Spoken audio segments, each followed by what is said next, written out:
কি সুন্দর মায়ের মুখ। বাহ,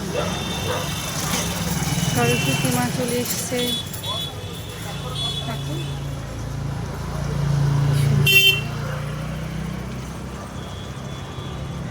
তোমাদেরকে দেখাচ্ছি কোন ঠাকুরটা সুন্দর বেশি বলো।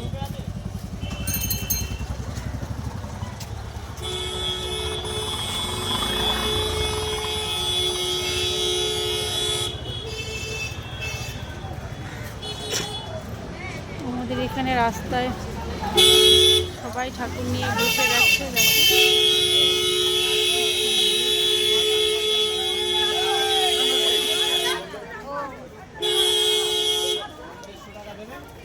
দেখো